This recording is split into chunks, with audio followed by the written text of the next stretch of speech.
네, 안녕하세요. 오카 김한용입니다. 오늘 만나볼 차는 쉐보레 트랙스 그리고 르노 XM3입니다. 사실 쉐보레 트랙스 처음 나왔을 때 저희가 굉장히 관심을 많이 불러 모았죠. 그 중에서 가장 중요한 점은 차량의 가격이었습니다. 2,052만원. 아니, 너무 싼 거 아니야? 우리나라에서 제일 저렴한 소형 SUV 나왔다라고 제목을 치려고 보니까 그렇지가 않았어요. 이 차 쉐보레 트랙스보다 더 싼 차가 있었습니다. 르노 XM3의 가격은 더 싸요. 아니, 세상에 저기 착한 가격이 아니었던 거야? 가만 생각해보면 비싼 차는 현대차밖에 없었던 걸로. 지금 이 두 차 값이 싸다고 해서 그냥 선택해서는 안 되겠죠. 이 차들은 경제적인 자동차일 뿐 아니라 나름대로의 장점들을 가지고 있는 차인데요, 어떤 차가 더 훌륭한 소형 SUV의 최강자가 될 수 있을지 함께 살펴보시죠.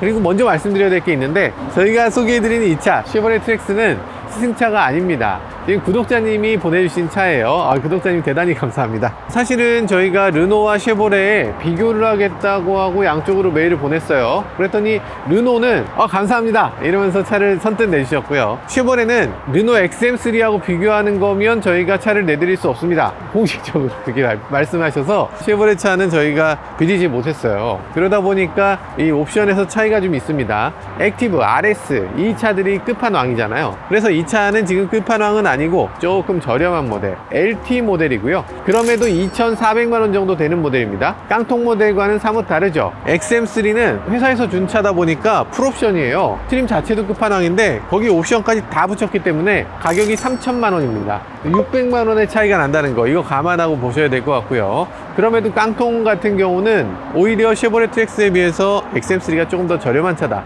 이것도 감안하고 봐주시면 좋을 것 같습니다. 전반적으로는 좀 비슷한 느낌이 듭니다. 그런데 가장 큰 차이는 뭐냐면 일단 각진 느낌이죠. 르노는 기본적으로 둥글둥글한 그런 느낌을 자아내고 있고요. 여성 운전자들이나 착한 차를 좋아하시는 분들이 굉장히 좋아하실 것 같고요.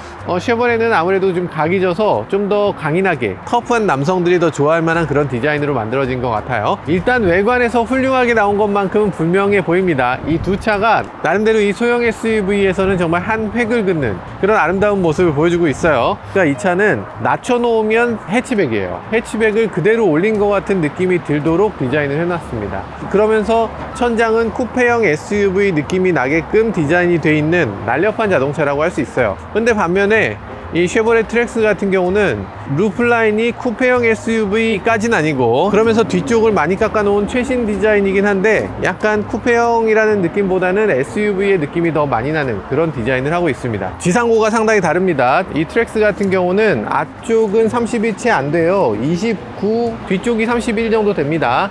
근데 반면에 르노 같은 경우는 앞쪽에 가장 낮은 부분이 32 정도, 그러니까 한 2cm 정도 더 높은 거죠.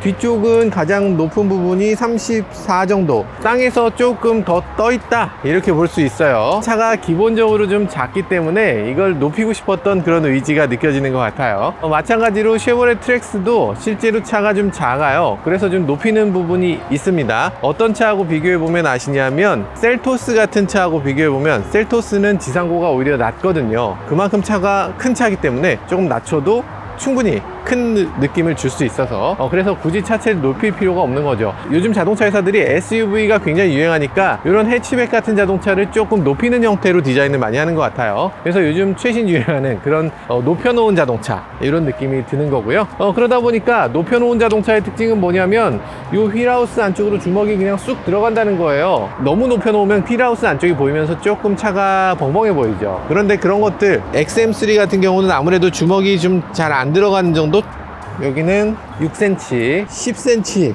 그러니까 이게 차이가 꽤 나죠. 쉐보레 트랙스 같은 경우는 휠하우스 안쪽이 많이 비어있는 느낌의 자동차, 그리고 XM3는 그래도 조금 휠하우스 안쪽을 잘 맞춰놓은 느낌의 자동차로 만들어져 있습니다. 그래서 차체를 보면 쉐보레 트랙스는 확실히 터프한 느낌이고 XM3는 약간 깔끔한 느낌이 나는 그런 자동차로 세팅이 되어 있다고 볼 수 있을 것 같아요. 오늘 진짜 조심해야 돼. 르노 오너분들은 그렇게까지 강한 분들은 많지 않으신 것 같은데 쉐보레 오너분들은 어쩜 그렇게 강력하신지, 제가 함부로 말했다가 큰일 날 것 같아요. 디자인은 뭐 제가 평가할 수 없을 것 같습니다. 여러분들이 보실 때 어떤 차가 더 마음에 드시는지 댓글로 남겨주시면 좋을 것 같아요. 전동식 트렁크가 없습니다. 이렇게 수동으로 열도록 되어 있는데요, 열고 나면 안쪽에 이 정도의 트렁크 공간이 나옵니다. 아래쪽에 보시면 이만큼의 수납 공간이 더 있어요. 수납 공간 자체도 잘 만들었죠. 올렸을 때 이렇게 고정이 되는 장치가 별도로 마련되어 있지 않은데 이렇게 하면 고정이 됩니다. 살짝 파놔서 딱 고정이 되고요. 그리고 여기서 보면 아래쪽에 수납 공간이 하나 더 있어요. 1층 밑에 지하실, 지하실 밑에 또 지하실 있는 거죠. 리스펙트 96, 124, 96, 124. 저쪽으로 한번 그대로 넘어가 볼게요. 88.5고요. 가장 긴 부분이 가로로 기네요. 136. 그리고 아래쪽으로 이 정도의 수납 공간이 있는데 수납 공간을 별도로 처리해 놓지 않았고요. 이걸 이렇게 하면 고정할 수가 없어요. 별도의 뭔가 만들어져 있지는 않기 때문에 이거 수납 공간이라고 하긴 조금 뭐하네요. 저희는 시승차에 들어있지는 않지만 원래는 이게 전동이 있습니다. 이 쉐보레 같은 경우는 전동 트렁크가 옵션으로 있으니까 그런 차이가 있다고 생각돼요. 트렁크 전동인 건 쉐보레가 이긴 것 같고요, 크기는 XM3가 이긴 것 같습니다.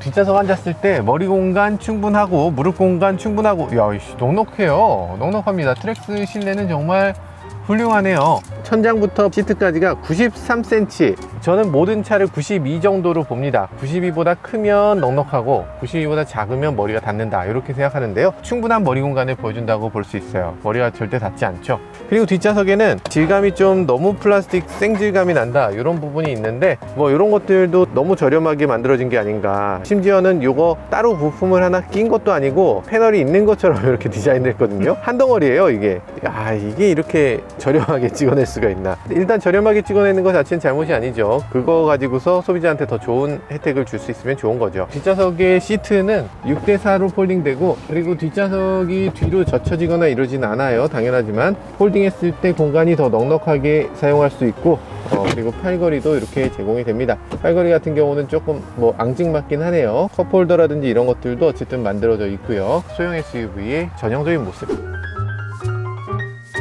훨씬 좁네. 아니, XM3 뒷좌석이 훨씬 작습니다.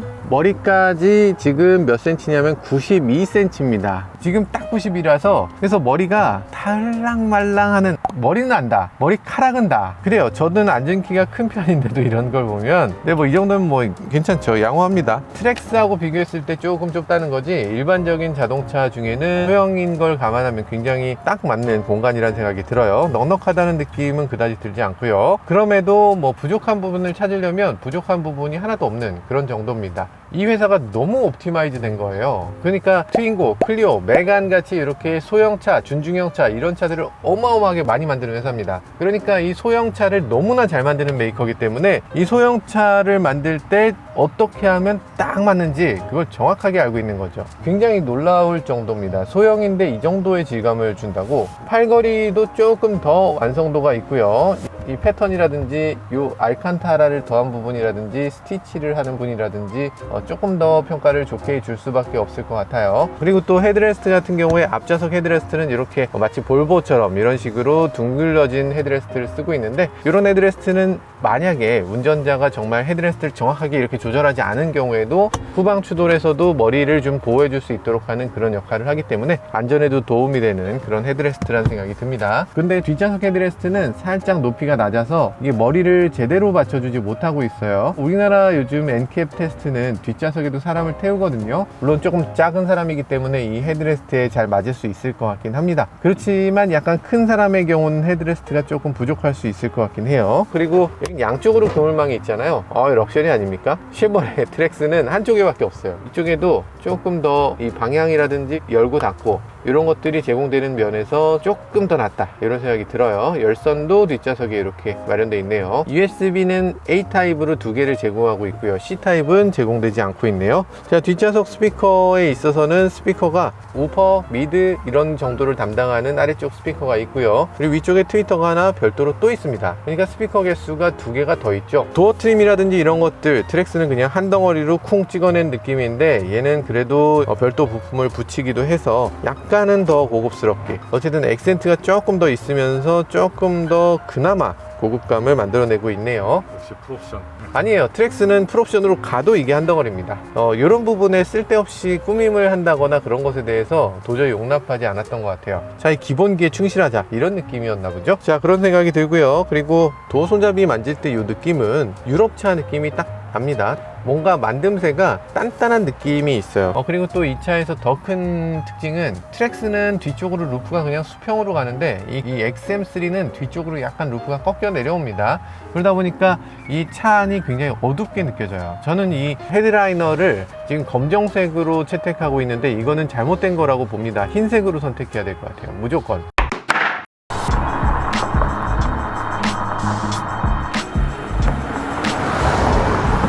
되게 조용하네. 오, 충격. 바늘이 이런 식으로 움직여요? 아니, 왜 새삼스럽게 그러냐 이러실 수 있는데, 항상 RS하고 액티브만 타봤어요. 그러니까 RS 액티브가 아닌 일반 모델, LT 모델은 지금 처음 타보는데, 일반 모델도 괜찮은데요? 바늘로 되어 있으니까 더 감성적인 것 같기도 하고, 이거라면 뭐 특별히 불만을 가지지 않을 것 같습니다. 애플 카플레이라는 게 있는데, 애플 카플레이를 USB로 연결하게 되어 있습니다. 그러니까 무선 카플레이를 지원하진 않아요. 뭐 무선 카플레이 아니라도 현대차는 다 유선이잖아. 근데 그런 걸 감안하면 뭐 나쁘지 않아 보이고요.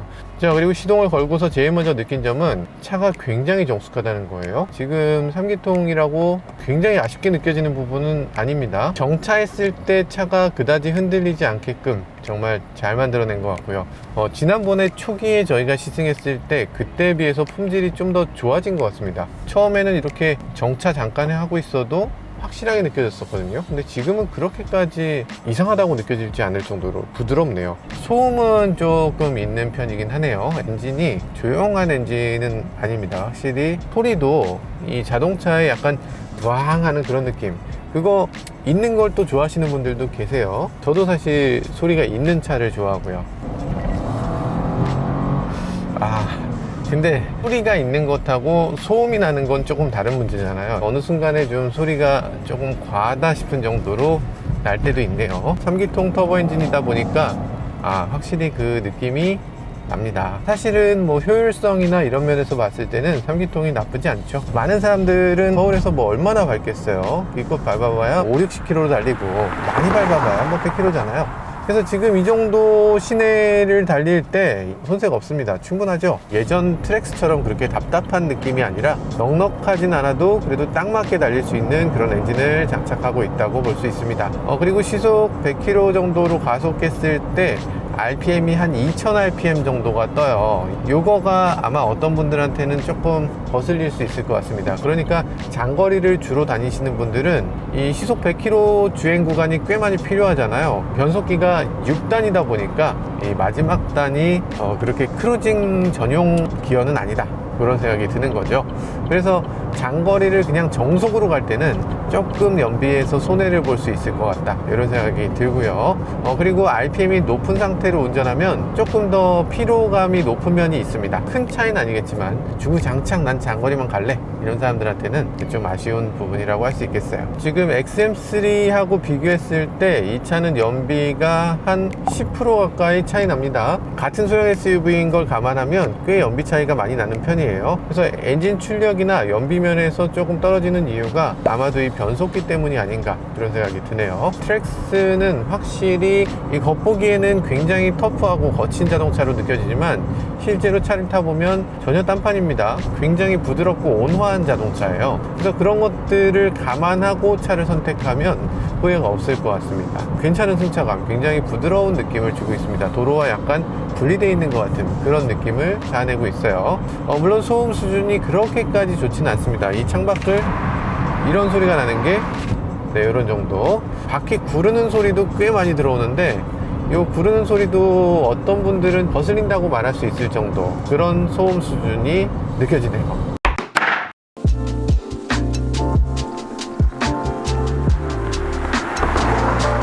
고속도로 들어왔으니까 어댑티브 크루즈를 한번 작동시켜 보도록 하죠. 어댑티브 크루즈가 기본 트림부터 있습니다. 디스플레이가 가운데 이렇게 흑백으로 돼 있는 거다 보니까 LT 트림에서는 조금 예쁘다라고 할 수는 없지만 기능적으로는 뭐 손색 없습니다. 앞차를 보나요? 브레이크 밟지 말아보세요. 자, 갑니다. 잘 되는데요. 너무 잘 돼서 이 정도면 내가 페달을 밟지 않아도 옆 사람들이나 다른 사람들은 내가 페달을 밟은 걸로 알 정도. 너 왜 이렇게 운전을 갑자기 잘해? 이럴 정도로 저보다 운전을 잘하는 것 같습니다. 페달링을 굉장히 부드럽게 잘해주고 있어요. 그런데 문제는 차로 중앙 유지가 안 된다는 거예요. 그래서 조금 아쉽긴 하네요. 이런 건 됩니다. 이 차로를 벗어날 때 안으로 들어오게 하는 거, 요건 됩니다. 요건 뭐냐, 차선 이탈 방지 보조라고 하는 시스템인데, 차선을 넘어가려고 할 때 한번 튕겨주는 정도의 역할을 합니다. 옛날에는 튕겨줄 때 너무 과하게 튕겨줬죠. 탕탕 튕겨줘서 튕기는 게 점점 커지다가 결국에 빠져나가는 그런 물건이었는데, 이제는 차로를 어느 정도 튕겨 보내면서 그렇게까지 크게 거슬리지 않게 이렇게 잘 튕겨주는 걸 볼 수 있네요. 왜 내비게이션을 안 붙였을까? 국내의 자동차 메이커가 그걸 안 넣는다는 게 사실 잘 납득이 되진 않네요. 카플레이를 이제 안 쓴다는 소리. 카플레이 안 쓴다는 뉴스 보셨죠? 실제로 가능성이 꽤 높은 이야기예요. 주로 EV부터 그렇게 한다는 얘기인데요. 도대체 왜? 테슬라가 그렇게 하니까. 테슬라는 카플레이나 안드로이드 오토를 지원하지 않습니다. 왜냐하면 이 내비게이션은 자동차의 핵심 기능이라고 생각하기 때문이에요. 그래서 내비게이션을 이용해서 중간에 전기차를 충전해야 된다거나, 도착할 때 전기가 얼마나 남는다거나, 이런 것들을 이 소비자한테 직접 알려줘야 되고, 이 자율주행을 하면서도 이 내비게이션은 꼭 필요하기 때문에 카플레이에 이렇게 젖어들어서 이 자동차가 내비게이션을 스스로 만들 생각을 버리면, 이러면 자동차 회사가 결국에는 종속돼 버리는 그런 문제가 생긴다는 거예요. 지금은 그냥 카플레이로 내비게이션만 하는 거잖아요. 근데 나중에는 이 차를 자율주행하는 것을 카플레이한테 맡겨야 되는 상황이 오는 거죠. 그렇게 되니까 애플이 자꾸 자율주행을 개발하는 이유는 그겁니다. 이 자동차가 결국에는 자율주행 자동차가 되는데, 그 맵을 누가 갖고 있어? 내가 갖고 있네? 그럼 자율주행은 누가 해야 돼? 내가 해야 되겠네? 라는 게 애플이 자율주행을 개발하는 이유예요. 애플카라고 해서 뭔가 자꾸 잘못된 소문들이 돌고 있는데, 애플카를 애플이 만들진 않을 겁니다. 애플은 카플레이로 자동차를 자율주행되게 만들려고 하는 거죠. 자, 그래서 GM 입장에서 그걸 그냥 보고 있어야 되냐? GM은 더 이상 그래서는 안 된다는 거죠. 그러니까 소비자들도 더 이상 카플레이에 젖어들지 않게, 이제는 좀 불편하더라도 우리 맵으로 다시 흡수해야 돼, 이렇게 생각하고 있는 겁니다. 뮤트 버튼이 없어서 되게 이상하다고 얘기했었잖아요. 이게 되게 웃긴 게, 이 아래로 하면 볼륨을 낮추는 거고 위로 하면 볼륨을 높이는 거예요. 그러면 이걸 누르면 뭐가 될까? 그럴 것 같지? 누르면 FMAM으로 갑니다. 모드예요. 뮤트 버튼은 여기는 없습니다. 그래서 지금 이 뮤트 버튼은 요겁니다. 전화 끊기 버튼. 전화 끊기 버튼이 어떻게 뮤트 버튼일 수가 있지? 대충 그 스토리가 그려지잖아요. 처음부터 요걸 이렇게 하려고 한 게 아니라, 사람들이 야 뮤트 좀 만들어줘 하고 난리를 하니까, 그럼 이걸로 뮤트 해 이렇게 해서 나중에 붙은 거잖아요. 계획을 하고서 이걸 만드셔야지. 계획이 조금 부족했던 것 같죠? 오디오 음질은 그렇게 썩 좋지는 않습니다. 지금 쉐보레가 사실 미국 메이커다 보니까, 미국 메이커는 기본적으로 음질을 좋게 해야 된다고 알고 있을 텐데 그렇게 좋지 않아요. 미국에 있는 자동차 중에선 가장 음질이 나쁜 자동차라고 할 수 있을 겁니다. 기본적으로 트랙스는 굉장히 좋은 자동차인 건 분명한 것 같습니다. 글로벌 프로덕트로 만들어져서 전 세계 어디에 갖다 놔도 부족하지 않게끔 이렇게 승차감이라든지 핸들링이라든지 이런 모든 특성들을 잘 가다듬은 것 같아요. 그런데 한국적인 기능들, 한국에선 내비게이션 없으면은 어디 다니기 쉽지 않은데, 그런 것들이 조금 아쉽게 느껴지기도 하고요. 이게 쉐보레의 가장 엔트리급의 자동차다 보니까 어쩔 수 없는 한계도 분명히 존재하는 것 같습니다. 제가 가까이 한번 가볼까요? 갑자기 저절로 열리고 난리야. 한번 멀어져 볼까요? 왜 잠기고 난리야? 이 차는 워크인 도어락을 갖고 있습니다. 그래서 키를 가진 상태에서 그냥 이 키를 그냥 가방에다 넣고 있어도 돼요. 키를 보지 않아도 알아서 이렇게 멀어지면 잠기고 가까워지면 열립니다. 굉장히 편리한 기능이고, 요즘 들어서 테슬라를 시작으로 해서 요즘은 현대 기아차도 다 이 기능을 넣고 있습니다. 그만큼 편리한 기능이라는 건데, 르노가 워크인 도어락 시스템을 가장 먼저 도입한 회사이기도 하죠. 그럼 한번 들어가서 조금 더 살펴볼까요?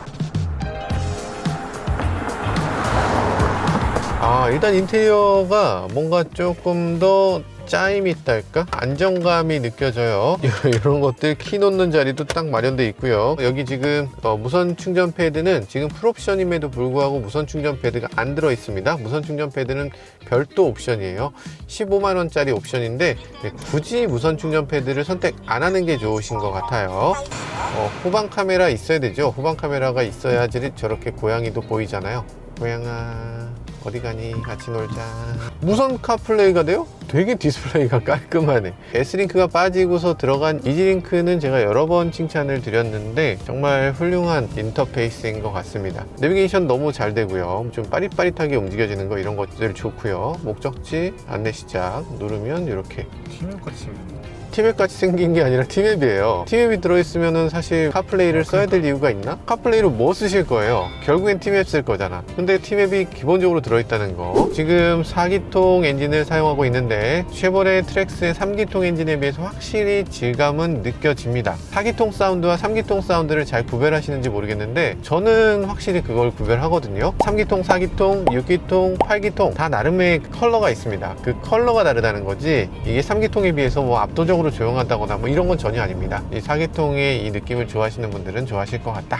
그리고 가속감도 그렇습니다. 가속감도 뭔가 트랙스는 약간 가속감이 굉장히 리니어하고 굉장히 편안한 느낌이 드는 그런 가속감이었는데 얘는 지금 가속감이 느리다가 갑자기 이렇게 훅 올라가는 느낌이 있어요.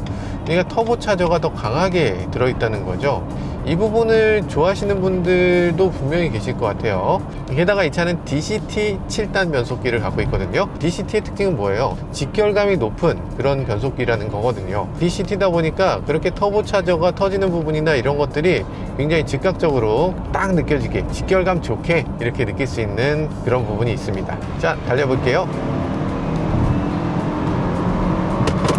확실히 조금 더 나가는 느낌이 좋고요. 잘 달리는 차 타는 사람한테는 도토리 기재기일 텐데 요 간당간당한 요런 차를 타시는 분들한테는 엄청난 차이로 느껴질 수 있을 것 같아요. 같은 속도일 때 XM3가 속도감이 훨씬 더 큽니다. 더 빠른 느낌으로 느껴져요. 그만큼 트랙스를 잘 만들었다는 얘기도 될 수 있을 것 같고요. 고속에 도달할 수 있는 빈도는 아무래도 XM3가 높을 것 같아서 트랙스가 그 잘 만든 차체에 엔진을 조금만 더 고성능으로 얹었다면 어땠을까 그런 아쉬움이 남습니다. 지금 저희가 시승하고 있는 차는 1.3L 터보 엔진을 갖고 있잖아요. 그런데 이 차는 1.6L 모델도 있습니다. 1.3L 모델보다 1.6L 엔진이 더 싸요. 터보가 아닌 1.6이라서 더 출력이 낮기 때문인데요. 출력은 지금 이 차는 150마력대 그 차는 120마력대입니다. 그러니까 트랙스하고 경쟁하려면 아마도 이 차보다는 하나 낮은 급의 자동차하고 비교해야 트랙스하고 조금 더 출력이 비슷해질 것 같아요. 1.6 가솔린의 경우는 가장 비싼 모델이 2,300만원 정도입니다. 트랙스보다 많이 저렴합니다. 그런데 그렇게 하지 못하는 이유가 또 있죠. 이 트랙스 같은 경우는 미국에서는 엔트리 모델인데다가 그 윗급인 트레일블레이저하고 같이 팔리고 있어요. 트레일블레이저에 맞춰서 트랙스의 출력을 좀 낮출 수밖에 없는 그런 한계점도 있었습니다. 그런 형님이 없다는 면에서 이 XM3가 유리한 점이 있는 거죠. 트랙스는 겉모양은 굉장히 터프하고 실내는 온화한 자동차였다면 이 차는 겉모양은 굉장히 온화한데 실내는 굉장히 타이트한 자동차입니다. 트랙스는 약간 나사를 조금 풀어서 느슨하게 해주는 그런 자동차라면 이 차는 나사를 꽉 조여놓은 그런 자동차 같은 느낌이 들어요. 트랙스에 비하면 굉장히 탄탄하고 꽤 안정적으로 차를 잘 만들었다는 느낌이 드는 그런 차입니다. 자, 핸들을 돌렸을 때 감각은 저는 트랙스가 조금 더 좋은 것 같습니다. 이 차는 장난감 핸들을 돌리는 것 같이 약간 전자장비 돌리는 것 같은 그런 느낌이 들어요. 이런 거는 트랙스가 조금 더 좋은 것 같네요. 그러니까 전체적으로 트랙스가 주행 감각에서는 조금 더 좋은 게 아닌가 그런 생각이 들고 XM3 같은 경우는 주행 감각보다는 잘 짜여져 있는 자동차다 이런 느낌이 드는 그런 차이가 있네요. 그리고 패들 시프터를 이용해서 이렇게 변속을 해보면요, 트랙스에는 패들 시프터가 없죠. 트랙스에는 변속을 도와주는 장치가 기어 시프터의 엄지손가락을 통해서 이렇게 조정을 하는 장치가 있긴 한데 실제로 사용하기 너무 불편해서 아마 그걸 사용하는 사람은 없을 거고요. 그 와중에 이 차는 패들 시프터를 이용해서 RPM을 조작할 수 있는 이런 장치를 만들어 놓고 있습니다. 일단 굉장히 잘 만들었고요. 어댑티브 크루즈를 작동시켜 볼까요? 앞차와의 거리를 좁히고 차로 중앙 유지도 있습니다. 그래서 이렇게 주행을 하면 편해. 편하네. 아니 이게 핸들도 지금 손으로 잡지 않아도 돼요. 발도 안 밟아도 됩니다. 앞에 껴들었어요. 잠깐 브레이크 밟지 말아보세요. 잠깐 브레이크. 그래도 어쨌든 스무스하게 잘 감속해 주네요. 이 정도라면 괜찮다는 생각이 듭니다. 앞차와의 거리를 지금 최소로 해놨는데 야 이건 너무 최소 아니냐? 르노가 K운전 제대로 알고 있네요. 운전을 아주 제대로 배웠어. 실내 공간에서는 저는 트랙스가 조금 어수선한 면이 있었는데 이 차는 훨씬 더 잘 정리된 느낌이고 여러 가지 버튼이나 이 기능들이나 이런 것들이 훨씬 더 현대적인 요즘 자동차 같은 그런 느낌을 자아내고 있습니다. 오토 버튼이라든지 이런 것들도 사용하는데 아주 편리하게 사용할 수 있고요. 내기 순환이라든지 이런 버튼의 위치 뭐 더 말할 나위 없이 좋습니다. 어떻게 이보다 좋을 수가 있어요. 굉장히 직관적이고 굉장히 잘 만들었습니다. 이 세로 디스플레이가 더 잘 좋아요. 디스플레이가 세로형으로 되어 있는 거 이거 여러 가지로 편리하죠. 세로형 디스플레이가 내비게이션을 보는데 굉장히 편해요. 내가 가야 되는 곳을 많이 비춰줄수록 좋잖아요. 그리고 세로다 보니까 여기에다 여러 가지 기능들을 추가로 넣을 수 있다는 점에서도 좋습니다. 통풍 시트는 이런 식으로 만들어져 있는데요. 저는 이게 잘 이해가 안 되는 게 버튼을 누른 다음에 통풍을 또 눌러야 돼요. 근데 이게 왜 이렇게 하나? 버튼을 눌렀으면 누른 게 이게 이렇게 누를 수밖에 없는 이유가 유럽에는 통풍 시트가 없습니다. 유럽에서는 이걸 눌렀을 때 열선 시트로 작동이 돼요. 근데 버튼을 더 넣을 자리가 없잖아요. 그러니까 이걸 갖고 통풍과 열선을 다 하도록 만들었는데 통풍과 열선을 해야 되니까 눌렀을 때 아무 반응도 안 되게끔 만든 거죠. 기존에 만약에 통풍을 했었으면 통풍으로, 열선을 했었으면 열선으로 이런 식으로 켜지게 해주면 안 될까요? 어쨌든 한 번에 켜지면 참 좋았을 텐데 이런 건 조금 아쉽게 느껴집니다. 이 차에는 멀티 센스라는 기능이 있죠. 마이 모드 같은 기능인데 기존에는 드라이브 모드라는 것만 있었잖아요. 근데 생각해보면 드라이브 모드라는 게 맞는 이름인가? 우리가 드라이브만 하는 게 아니잖아. 드라이브 모드 말고도 향이 난다거나 앰비언트 라이트라든가 뭐 계기판이라든가 이런 것들도 다 바뀌었으면 좋겠잖아요. 그런 것들을 다 바꿔줄 수 있는 모드로 이렇게 멀티센스 기능을 제공을 합니다. SM6가 처음 나왔을 때 이 멀티센스가 우리나라에 처음 소개가 됐죠. 그때만 해도 많은 사람들이 이해를 못했습니다. 아니 차에 그런 게 왜 필요해? 차의 라이팅을 왜 바꿔야 돼? 이걸 이해를 못했는데 지금은 모든 프리미엄 메이커들이 다 합니다. 벤츠, BMW, 아우디, 현대차도 이제 제네시스부터는 그걸 지원을 하고 있죠. 현대라든지 뭐 쉐보레라든지 이런 브랜드들은 아직은 제공하고 있지 않지만 곧 제공해야 될 그런 기능이라고 생각됩니다. 르노가 굉장히 앞서갔다고 볼 수 있죠. 계기판이 이렇게 막 바뀌어요. 일반 스포츠 모드일 때 이렇고 이코 모드일 땐 이렇습니다. 마이센스 모드에선 이런 식으로 이 모드마다 완전히 다른 테마를 준다는 거 이것도 좋아 보여요.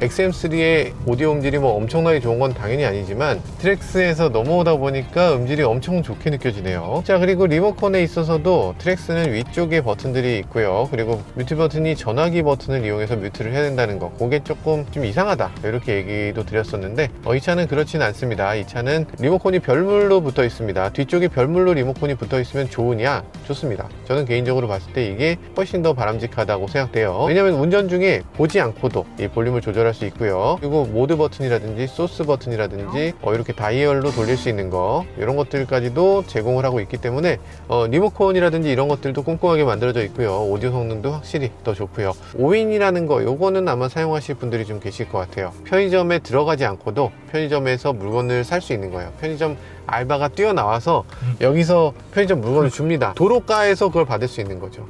말이 돼? 아니 그런 게 어딨어 라고 생각되지만 미국에서는 애플 스토어에서도 이게 됩니다. 놀랍게도 애플 스토어에다가 주문을 하면 애플 스토어에서 로드사이드에서 받을래? 그러면 애플 스토어 직원이 뛰어나와서 여기서 결제를 해줍니다. 차에 앉은 채로. 이게 되게 미국적인 건데 우리나라에서 이게 되네? 뭐 이런 생각을 하게 됐고요. 근데 미국이니까 사실 도로가에 차가 좀 서 있어도 어느 정도 납득이 되는데 우리나라에서 그게 가능한가? 어쨌든 그게 뭐 지역적으로 조금 개선될 필요는 있지만 기능적으로는 뭐 괜찮아 보입니다. 네, 지금까지 쉐보레 트랙스 그리고 르노 XM3를 시승해 봤는데요. 이 두 차들 얼핏 봤을 땐 굉장히 비슷했어요. 그런데 실제로 차를 몰아보니까 상당히 다릅니다. 아니, 지금 봐도 다르잖아요. 차는 뒤에서 봤을 때 엉덩이가 딱 올라간 느낌 이런 게 들잖아요. XM3는 그에 비하면 약간 착 가라앉은 느낌 이런 거 들지 않으세요? 이 두 차는 승차감도 많이 달라요. 인테리어도 전혀 다르고요. 그러니까 제가 봤을 때는 어떤 차가 더 좋다고 딱 잘라서 얘기하기 어려운 것 같아요. 그렇기 때문에 어떤 차를 선택하기 전에 반드시 시승을 해보시고 여러분들의 마음에 딱 드는 자동차 꼭 한번 골라보셨으면 좋겠습니다. 요즘 자동차 타시는 분들 중에 대다수가 시승을 하지 않고서 자동차를 선택하신다는데 그래서는 안 되죠. 자동차 시승 다 하라고 있는 거니까 너무 부담 느끼지 마시고 편하게 가셔서 이 소비자의 권리로서 이 시승 당당하게 요구하셨으면 좋겠습니다. 네, 지금까지 저는 모카 김한용이었습니다. 감사합니다. 자, 그래서 집에 갈 때는 어떤 차 타고 가실 거예요? XM3. 아니, 왜지? 트랙스도 괜찮은데 XM3가 조금 더 예뻐? 얘를 보면요, 어인공주 같은 느낌 들지 않아요? 눈 사이가 너무 멀어. 가까이 해주고 싶어. 이게 요즘 미국의 추세인가?